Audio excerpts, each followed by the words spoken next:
Tidak happy, deg-degan. Karena dengar penjelasannya nanti. Ada yang sedang memikirkan sesuatu di luar sana? Ada.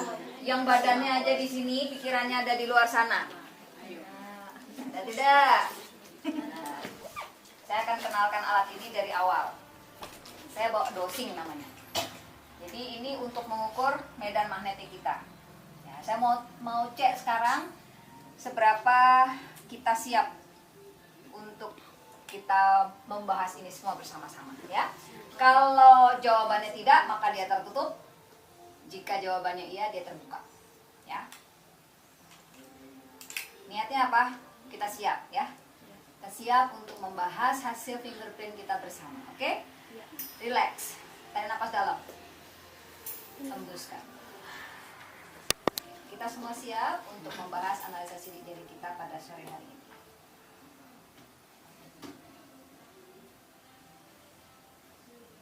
Oh, siap banget. Yeay. Oke. Baiklah. Jadi yang akan kita lakukan sepanjang sampai dengan selesai ini nanti adalah kita akan membahas apa yang sudah saya bagikan ini.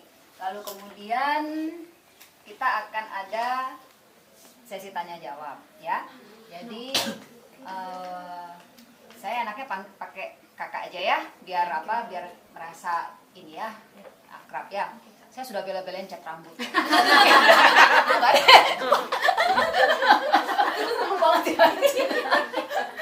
Jadi kalian nanti berharap kita semua memanfaatkan kesempatan ini, ya, kesempatan untuk jangan hanya apa yang sudah didapat. Kalau kalian ingin lebih, ya, kalian bisa mendapatkan lebih kalau kalian mau. Oke? Jadi apa yang ingin ditanyakan dari sana? Misalnya, kok saya nggak merasa nih, terus saya nggak terima nih hasilnya seperti ini, atau kenapa selama ini kok saya dikatakan berbakat tapi kok saya sulit untuk belajar? Saya mau yang ini tapi saya belum bisa belajarnya. Nah, itu boleh. Nah, ya, kita akan mulai dulu. Saya harus buka sepertinya. Jadi saya sudah bagikan di situ. Walaupun mungkin saya bisa minta kalian baca masing-masing, saya hanya kasih polanya, tapi saya lebih puas untuk melihatnya langsung.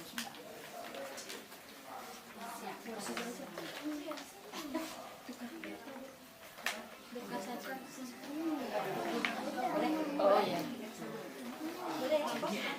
Kenapa nih?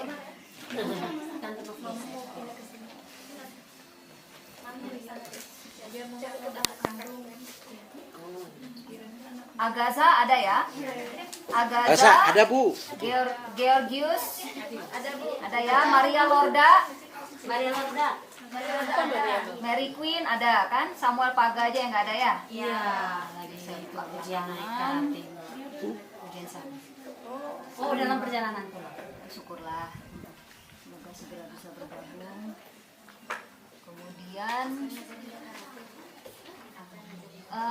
kalau yang ikut yang selain yang tipe high school, kalau misalnya saya sebut jadi kalau kita bicara L1 maka itu kita bicara jempol kiri, R1 jempol kanan, dan seterusnya, ya. Nah, kemudian untuk sensitivitas otak kanan itu sumbernya adalah dari telapak tangan kiri. Nah, itu artinya konsep bersilang tadi ya.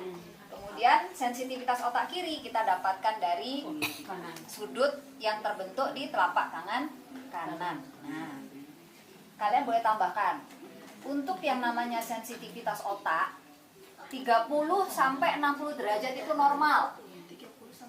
Nah, silakan dicek siapa yang lebih dari 60 derajat, siapa yang kurang dari 30 derajat, ada enggak? Bisa enggak ketemu enggak angkanya? 30 sampai 60. Nah, kasih catatan aja biar kalian tahu patokannya. 30 derajat sampai 60 derajat itu normal. Nah, kalian termasuk normal tidak? Silakan dicek masing-masing. Normal. Puji Tuhan. Ya, tapi senormal-normalnya tetap ada karakteristik di situ, ada makna, ya kan?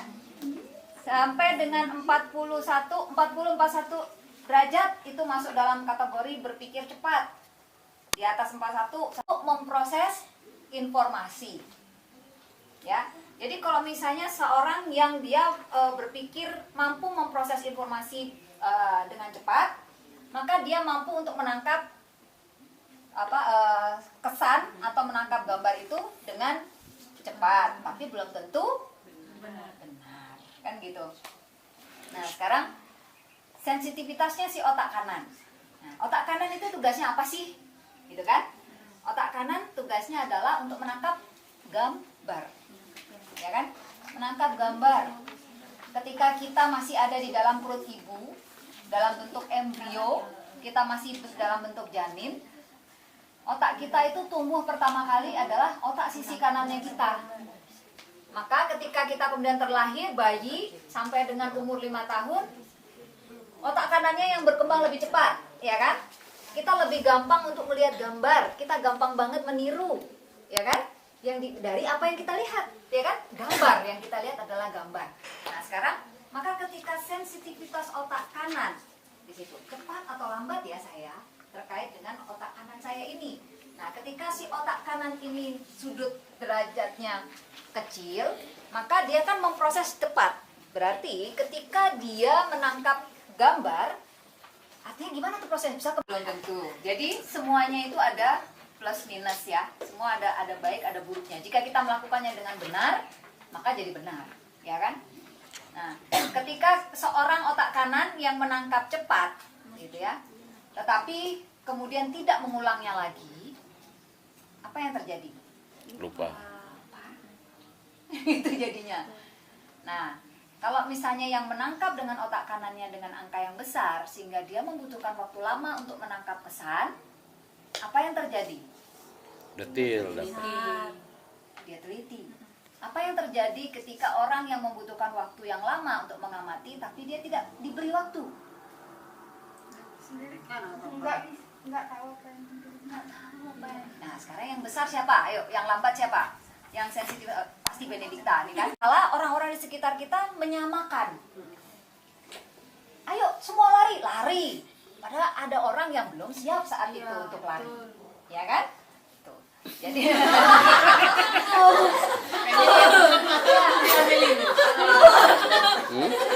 maka setiap orang Orang sudah cepat-cepat.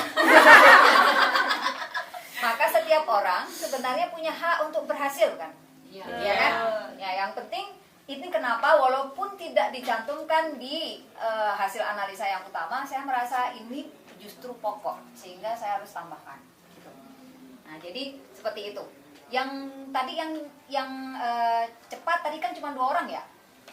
Tiga. Termasuk sama Om Marcel ya. Nah, buat yang sudutnya kecil sehingga sensitivitasnya cenderung cepat, sangat spontan, maka yang diperlukan tadi pengulangan. Sementara yang besar, yang sedang dan besar karena dia lambat, yang diperlukan adalah sabar untuk menangkap pesan sampai lengkap. Terus pertanyaannya, kalau misalnya sambil jalan bisa nggak? Tapi si otak kiri ini sudah tidak sabar. Karena dia cepat mengambil keputusan, baru tahu sedikit sudah ambil keputusan atau ambil langkah. Nah, ini apa yang terjadi di sini, ya kan? Yang terjadi adalah bisa saja ketika seharusnya dia tenang belajar dan mengamati, ada orang lain yang memburu-buru, sehingga dia stop proses belajarnya di situ supaya bisa ikutan sama yang ini. Siapa namanya? Berto sering mengalami nggak kayak gitu? Iya. Situasinya yang paling sering seperti apa? Sering karena situasi di luar atau karena diri sendiri yang tidak bisa menahan? Diri sendiri. Diri sendiri yang tidak sabar menahan. Iya. Jadi kalau yang yang di sensitivitas otak kirinya lebih kecil, cenderungnya memang tidak sabar, maunya cepat-cepat. Ya. Jadi sekarang Berto disarankan untuk setiap kali melakukan sesuatu berhenti sejenak. Apakah saya sudah lengkap? Apakah ini sudah cukup atau belum? Atau jika terasa belum paham, ya, sehingga kemudian bikin daftar. Apa hal-hal yang harus dikerjakan? Kalau perlu, lakukan latihan, buat jadwal dari bangun tidur sampai tidur lagi. Ya, bangun pagi jam sekian, habis itu saya ngapain? Besok apa? Kalau misalnya Alexa cenderung untuk menawar, lakukan itu H-2. Jadi bikin katakan jadwal selama 3 hari atau 1 minggu di depan, gitu. Sehingga kemudian sudah tahu, oh saya 3 hari lagi mau ada ini. Terus kemudian selain menjadwalkan, Alexa harus membuat tanda mana yang penting di antara semua jadwal yang ada. Jadi kadangkala situasinya Alexa adalah dia tidak berani meninggalkan urutan. Jadi sesuatu itu harus sesuai dengan ini dulu, harus ini dulu. Kalau yang ini belum selesai, saya nggak bisa maju lagi. Nah, itu yang terjadi kalau dia tidak dibekali.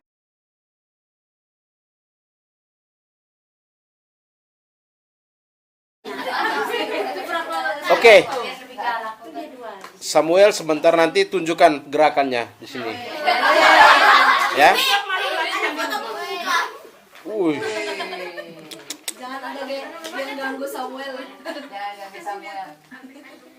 Nah, oke, sampai di situ. Ada lagi? Ada lagi?